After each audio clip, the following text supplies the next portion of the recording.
आलो होतो आणि लीलावती हॉस्पिटलमध्ये जो काय प्रकार झाला, हॉस्पिटलच्या प्रिमायसिसमध्ये MRI जिकडे काढला जातो त्या ठिकाणी जे काही शूटिंग झालं, म्हणजे MRI काढण्याच्या नावाखाली म्हणजे स्कॅन नसून तो एक स्कॅम आहे असं आमचं म्हणणं आहे. तो स्कॅम होता की नाही ते स्वतः त्यांनी उत्तर द्यावं. परंतु अशा पद्धतीने हॉस्पिटलला दबावात घेऊन त्यांच्यावर प्रेशर टाकून किंवा संगनमतानी आमचा आरोप लीलावती हॉस्पिटलवर आहे की तुम्ही अशा पद्धतीचं जे काही शूटिंग तुमच्याकडे झालं त्याची परवानगी कशी काय होती. इतर पेशंट्सची सिक्युरिटी, इतर पेशंट्स तिकडे असताना आणि MRI मध्ये स्टाफ तिकडे असताना आणि जे अति संवेदनशील, अति धोकादायक असा तो चेंबर असतो, तिकडे कुठल्याही प्रकारचं शस्त्रधारी किंवा गन असलेलं, हत्यार असलेली माणसं आज चालत नाहीत किंवा मोबाईल तुम्हाला घेऊन जाता येत नाही. तुमच्या अंगावर जे काय धातू असतील ते सुद्धा तुम्हाला बाजूला काढून सांगले जातात. तर असं असताना हा जो काय प्रकार झाला तर हा अक्षम्य आहे. आणि स्वतः लीलावती हॉस्पिटल यांनी जे त्यांच्या पेशंट्स गाईडबुक आहे त्याच्यामध्ये हे सगळं नमूद केलेलं आहे की तुम्ही कुठल्याही प्रकारचं फोटोग्राफी, व्हिडिओग्राफी तुम्ही हॉस्पिटलमध्ये कुठेही करू शकत नाही. आणि एखादा पेशंट ऍडमिट आहे, त्यांनी त्यांचे कोणी नातेवाईक भेटायला आले, त्यांच्यावर फोटो काढला, ही गोष्ट वेगळी आहे. परंतु जिकडे डायग्नोसिस चालतं, जिकडे ECG असेल किंवा CT स्कॅन आहे, MRI, अशा ठिकाणचे फोटोज, व्हिडिओज बाहेर येतात, म्हणजे हा एक प्रकारचा गुन्हा आहे आणि या गुन्ह्याची नोंद झाली पाहिजे, FIR झाला पाहिजे. असं मी सिनियर PIला आता मी भेटलो आणि त्यांना सांगितलं की त्या जितके दिवस राणा दाम्पत्य तिकडे होते तर त्या पूर्ण त्यांच्या मुवमेंट्स जे काय हॉस्पिटलमध्ये घडलं त्याचं पूर्ण CCTV फुटेज मागा, MRI चेंबरच्या आतमधलं, बाहेरचं, हॉस्पिटल प्रिमायसिस जे काय असेल, जे काही प्रायव्हेट एखाद्याचं सिक्युरिटी ब्रीच न करता, तर अशा पद्धतीनं सगळं आम्ही पोलीस स्टेशनला सांगितलंय आणि लीलावती हॉस्पिटलला जबाबदार धरलं पाहिजे, त्यांना उत्तरदायी धरलं पाहिजे. एवढ्यावरच आम्ही थांबणार नाही आहोत. आम्ही स्वतः गृहमंत्र्यांना भेटणार आहोत आणि वेळ पडली तर चॅरिटी कमिशनरलाही, कारण सगळे प्रायव्हेट हॉस्पिटल्स त्यांच्या परवानग्या, त्यांचं कार्यप्रणाली हे सगळं चॅरिटी कमिशनरकडे पण येतं. जिकडे जिकडे तक्रार करता येईल तिकडे तिकडे आम्ही तक्रार करणार आहोत. परंतु मनीषाताई, त्यामुळे एक नवीनच प्रश्न उपस्थित केला जातोय जो सोशल मीडियावर व्हायरल होतोय. 2 वर्षांपूर्वी जेव्हा सरकार स्थापन होत होतं त्यावेळेला खासदार संजय राऊत हे सुद्धा लीलावती रुग्णालयात दाखल होते.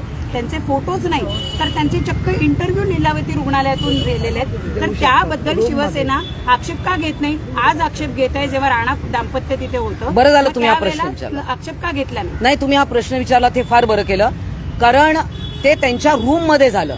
तिकडे काही डायग्नोसिस चालू नव्हतं. जसं कोणी आता त्या दिवशी माजी मुख्यमंत्री, विरोधी पक्षनेते देवेंद्र फडणवीस नवनीत राणांना भेटायला गेले, त्याच्याबद्दल आम्ही आक्षेप घेतच नाहीये की ते फोटो का झाले म्हणून. ते भेटायला गेले होते, चौकशी करायला गेले होते. भारतीय जनता पार्टीचे सगळेच तिकडे गेले होते, किरीट सोमय्या गेले होते. त्यामुळे तो विषय नाही. पण जिकडे डायग्नोसिस चालू आहे, जे अति धोकादायक असं आपल्याला माहिती आहे की नायर रुग्णालयामध्ये असंच एक दुर्घटना झाली, एक व्यक्ती मृत्यू पावली आणि हे खूप जिकडे मॅग्नेटिक वेव्ज, इतर वेव्ज ज्या अति स्ट्रॉंग हे असतात, अशा ठिकाणी तुम्ही कुठलाही धातू सगळं केअरफुली करावं लागतं. इव्हन स्टाफला बाहेर जायला सांगतात. तिकडे काच वगैरे पण नसते की त्याच्यातनं फोटो काढलाय. तर आमचा दाट संशय की लीलावती जे मॅनेजमेंट आहे त्यांच्या संगनमताने हे झालंय की काय. म्हणून इकडे आमचा विषय राणा दाम्पत्य आज नाहीये. आज आमचा विषय की लीलावती हॉस्पिटलनी ह्या सगळ्याची परवानगी कशी दिली आणि जर का त्यांना अंधारात ठेवून हे सगळं केलं असेल, काही स्टाफला हाताशी धरून केलं असेल, तर त्या सगळ्यांवर दोष लावले पाहिजे, त्यांच्यावर FIR घेतला पाहिजे आणि लीलावती जे मॅनेजमेंट आहे हॉस्पिटलचं त्यांच्यावर देखील FIR घेतला पाहिजे. त्यांनी अंतर्गत चौकशी लावलेली आहे, ते महापालिकेला उत्तरही देणार आहेत असं म्हणतात लीलावती प्रशासन. तेवढ्यावर आपलं समाधान होणार नाहीये का? नाही, तेवढ्यावर आमचं कारण ते काय उत्तर देतील आम्हाला माहित नाही. त्याच्यामुळे आम्ही नुसतंच त्यांनी महानगरपालिकेने काय विचारलंय ते मलाही माहिती नाही. त्यांना शोकॉज नोटीस गेली एवढं माहिती आहे. त्या शोकॉज मध्ये त्यांनी काय प्रश्न आहेत माहित नाही. पण हा एक गुन्हा आहे. हॉस्पिटलमध्ये तुम्ही अशा प्रकारचं चित्रीकरण करता का? नुसतंच म्हणजे एखादा C ग्रेड हिंदी सिनेमाचं शूटिंग तर तिकडे होत नव्हतं ना. असेही आता लोक प्रश्न विचारायला लागलेत. म्हणजे डायरेक्टरच्या पण बऱ्याच चुका झाल्या आहेत. म्हणजे सिटी स्कॅन MRI करत असताना मान निदान डायरेक्टरनी सांगायला तरी पाहिजे होतं ना की मान खाली करा. स्पॉन्डिलोसिसच्या पेशंटला उशी अलाउड नसते, अजून वाढता तर ते उशी पण आहे. मग नंतर बाहेर आल्यावर सत्कार वगैरे होतात, तो ठीक आहे, कोणाला काय त्यांना हार तुरे घालायचे घालू द्या. परंतु हे जे काय बनवा बनवी चालली आहे, या बंटी और बबलीची जी काय बनवा बनवी चालली आहे आणि हॉस्पिटल प्रशासनला सोबत घेऊन हे सगळं होत असेल तर लोकांचा हॉस्पिटलवरचा विश्वास उडेल आणि ते आम्ही मुंबईमध्ये शिवसेना असेपर्यंत आम्ही हे होऊ देणार नाही. कारण हे सगळे प्रायव्हेट हॉस्पिटल्स आहे, त्यांना मान्यता ही चॅरिटी कमिशनरची असते आणि त्यानंतर मुंबई महानगरपालिकेच्या नियमांप्रमाणे चालवं लागतं. राणा दाम्पत्य आज दिल्लीला गेलंय आणि राज्य सरकारच्या विरोधात आज ते गृहमंत्री अमित शहाना भेटणार आहे आणि राज्य सरकार विरोधात ते तिथे तक्रार नोंदवणार आहे. भेटू दे, त्यांना कुठेही जाऊन भेटू दे, आंतरराष्ट्रीय पातळीवर कुठेही जायचंय तिकडे जाऊ दे, आमचा विषय तो नाहीच आहे. आणि ज्या पद्धतीनं वारंवार जे मुख्यमंत्र्यांवर चाललेलं आहे असं आहे, ते त्यांचा स्वतःचा हसाई करून घेत आहेत. 2 दिवस स्पॉन्डिलोसिसनी एवढ्या कळवळत होत्या आणि 2-2 तास 3-3 तास मीडियामध्ये दिवसभर चाललंय. त्यामुळे निश्चितच संशय येण्यासारखं हे सगळं आहे.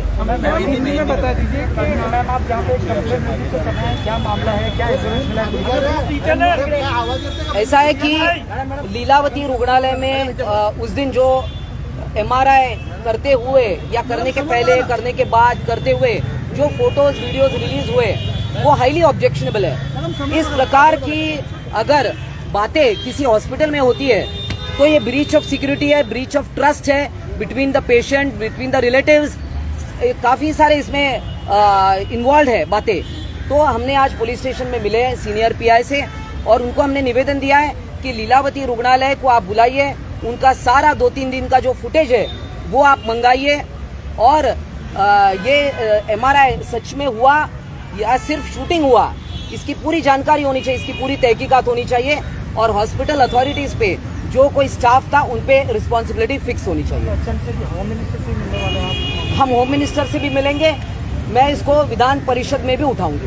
आप चैरिटी कमिश्नर की बात कर रहे थे, चैरिटी कमिश्नर से आप मिलेंगे, बताइए. देखिए चैरिटी कमिश्नर हर एक पहले ट्रस्ट फॉर्म होती है, ट्रस्ट हॉस्पिटल तैयार करती है तो उनके भी कुछ नियम है किस प्रकार से हॉस्पिटल चलता है. They are answerable. Private hospital है इसका मतलब ये नहीं कि वहाँ कुछ भी मनमानी हो.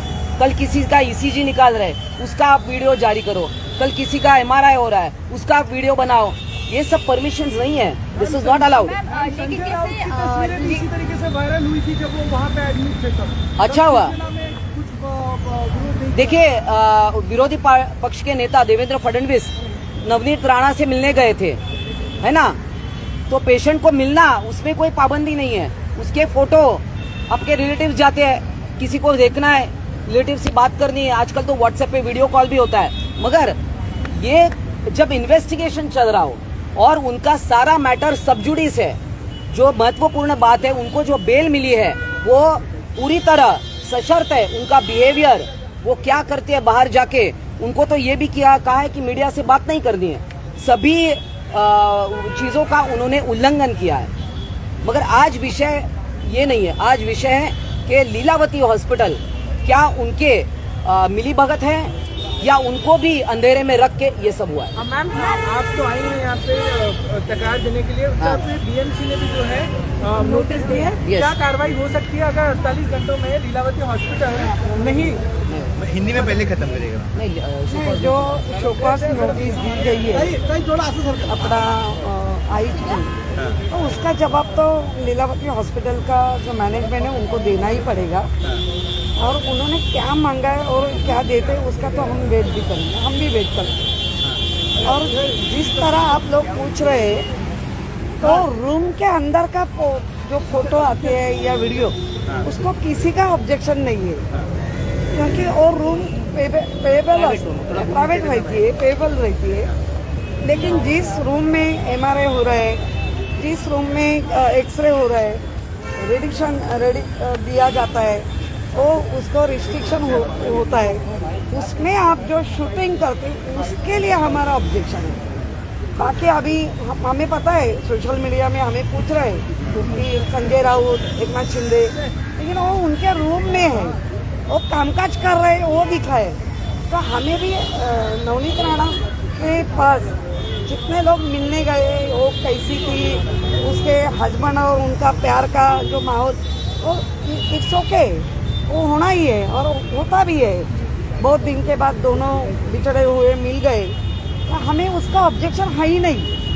रूम में क्या किया उसका ऑब्जेक्शन है ही नहीं। रूम का बाहर दिया प्यार भरी कहानी, उसका भी ऑब्जेक्शन नहीं है। ऑब्जेक्शन है जिसमें मेटल या अपना इलेक्ट्रॉनिक या नहीं जाना चाहिए, वेपन नहीं जाना चाहिए, वो नहीं, उसका ऑब्जेक्शन है। तो उसका पतंगड़ बना के हॉस्पिटल का साफ कहना है कि हॉस्पिटल के अंदर ही फोटोग्राफी जो है वो अलाउड नहीं है। वो आप लोगों ने भी किया, उन्होंने भी किया, दोनों ने किया। एक मिनट, एक तो जो सब्जेक्ट चल रहा है उसको दूसरी तरफ लाने का कोशिश मत करो। हम बार बार यही कह रहे हैं कि हमारा ऑब्जेक्शन बाहर का प्रीमाइसेस हो या रूम का अंदर का, हमारा उसमें ऑब्जेक्शन नहीं है।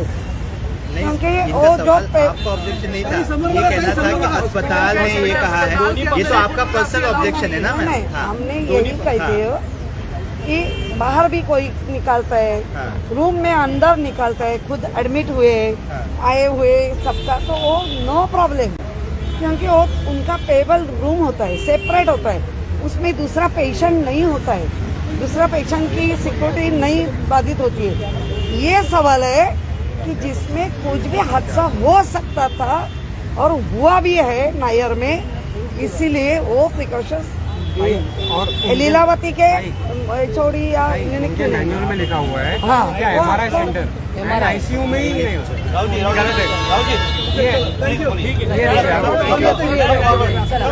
क्लियरली लिखा हुआ है इनके मैनुअल पे। क्या लिखा हुआ है ये मैनुअल पे? क्या लिखा हुआ पढ़िए। Mobile phones are not permitted in restricted area. Please बोलिए। ये इनका ये लीलावती का पेशेंट गाइड बुक है। ये पेशेंट गाइड बुक में क्लियर कट लिखा हुआ है, mobile phones are not permitted in restricted areas, hospital and ICU, operation. Sir आप सुन रहे नहीं है? ऑपरेशन थिएटर्स, आईसीयू, एमआरआई और मैटरनिटी होम, ये क्लियर कट लिखा हुआ है। दूसरी चीज आप देखेंगे तो इनके ऊपर वेपन्स एक्ट जो सीसीटीवी में आपके सबके सामने आएगा, मशीन गन लेके एमआरआई रूम के बाहर अगर इनके दो लोग खड़े तो यहाँ देख लीजिए, no weapons will be allowed in the privacy of the premises of Lilavati hospital, ये भी लिखा हुआ है। तीसरी बात, ऐसे लोगों पे 107 सीआरपीसी के तहत चैप्टर प्रोसीडिंग होनी चाहिए, वो हमने रिक्वेस्ट की है सीनियर साहब से। और एक बात आपको मैं बोलता हूँ, अभी हम यहाँ से निकल के इंडियन मेडिकल काउंसिल के पास जाएंगे और इंडियन मेडिकल काउंसिल भी इसकी कार्रवाई करेगी इनके ऊपर, हॉस्पिटल के ऊपर। ये जानना जरूरी है कि ये सब जानते हुए भी, अपना लॉ बुक बनाते हुए भी, अगर ये गाइडलाइंस को तोड़ा गया है तो क्यों तोड़ा गया, वो रीजन क्या है? किशोरीताई, जसं आता मनीषा कायंदे असं म्हणाले आहेत की हा स्कॅन नाही, हा स्कॅम होता. असा स्कॅम 2 वर्षांपूर्वी झालाय का असा प्रश्न विचारला जातोय. कारण संजय राऊत यांची एंजिओग्राफी झाली आणि लगेच दुसऱ्या दिवशी ते लिहिताना दिसलेत, लगेच दुसऱ्या दिवशी ते इंटरव्ह्यू देताना दिसलेत. त्यामुळं त्यांचं सुद्धा एंजिओग्राफी झाली होती का असा प्रश्न उपस्थित केला जातो. मुळामध्ये आधी सगळ्यांनी आपण एक समजून घेऊया, एंजिओग्राफी ही काय फार मोठी, त्याच्यामध्ये दिसल्यानंतर जे ब्लॉक आहेत ते इझिली त्याला काढले जाऊ शकतात, ज्याला ओपन हार्ट सर्जरीपासून वाचवलं जाऊ शकतात. एंजिओग्राफी झाल्यानंतर 6 तासात पेशंट डिस्चार्ज होतो आणि तो नित्याचं काम करू शकतो. तुम्ही कुठच्याही हार्ट स्पेशालिस्टला विचारू शकता. इथे स्पॉन्डिलायसिस आहे, हा स्पॉन्डिलायसिस ज्याला चक्कर येते, ज्याच्यामध्ये आपला बॅलन्स जातो आणि एक तर ते ऑपरेशननी काढला जातो, एक तर बेड रिडन करून केला जातो, एक तर ट्रॅक्शन लावून केला जातो आणि तो